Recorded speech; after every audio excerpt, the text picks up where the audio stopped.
Қайырлы күн, құрметті оқушылар. Бүгінгі сабағымыздың тақырыбы зертханалық жұмыс, статикалық және динамикалық жұмыс кезіндегі бұлшықеттің қажуын зерттеу.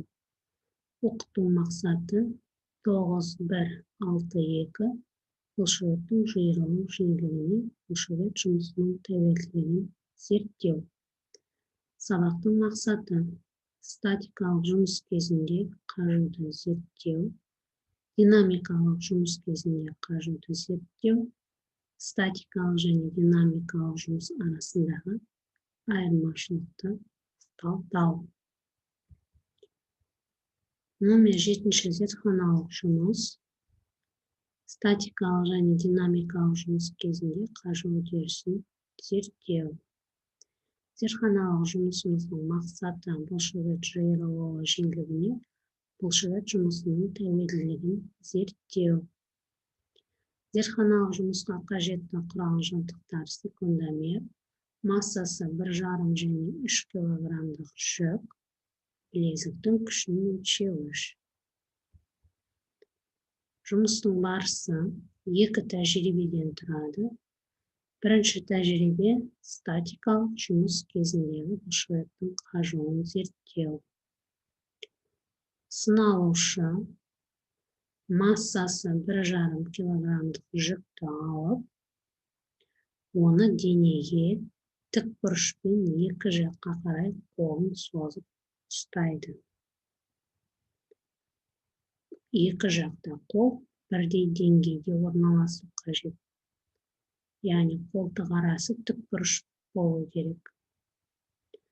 Созылған қол деңгейінде белгі жасалады. Яғни қол қандай деңгейде тұр, сол жерді белгілеп аласыздар және секундомерді қосасыздар. Қолдың ақырында белгіден ауытқуы байқалады.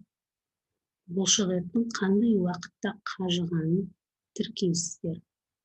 Яғни бұлшықет шаршағаннан кейін төмен деңгейге түсе бастайды белгіленген жерден. Одан кейін сыналушы массасы 3 килограммдық жүкті алады. 3 килограммдық салмақпен тәжірибе жасау үшін манағыдай екінші үшінші пунктті қайталайсыздар.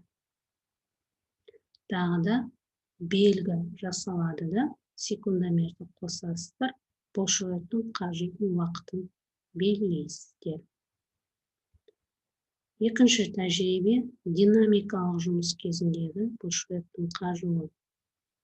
Сыналушы сол массасы 1,5 және 3 килограмм жүкті белгіге дейін көтереді. Сынаушы өзіне ыңғайлы қарқында қолымен қимыл жасайды. Яғни қолын көтеріп немесе төмен түсіреді. Немесе екі қолды алға әкеліп артқа апарады.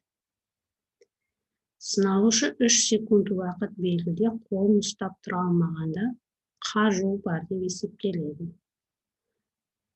Енді осы тәжірибеде қажу қанша уақытта болатынын мұны да тіркеп бақылайсыздар. Екі тәжірибені істеп болғаннан кейін нәтижесін кестеге толтырасыздар. Кестесе аты жөн деген жерге аты жөндеріңізді жазасыздар. Білезік күшін жазасыздар. Өлшенсе статикалық жүктеме кезіндегі 1,5 келі және 3 келі жүкті көтергендегі уақыт секундпен жазасыздар. Динамикалық жүктеме кезіндегі 1,5 және 3 келі салмақпен жүкті көтергендегі бұлшықеттің қажуының уақытын секундпен жазып белгілейсіздер.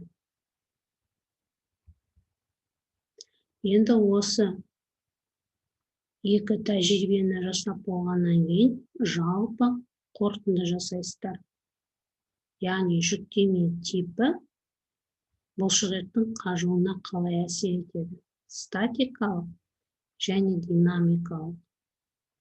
Осы екеуін салыстырасыздар және қорытынды жасайсыздар. Осымен бүгінгі сабағымыз аяқталды. Назар қойып тыңдағандарыңызға рахмет.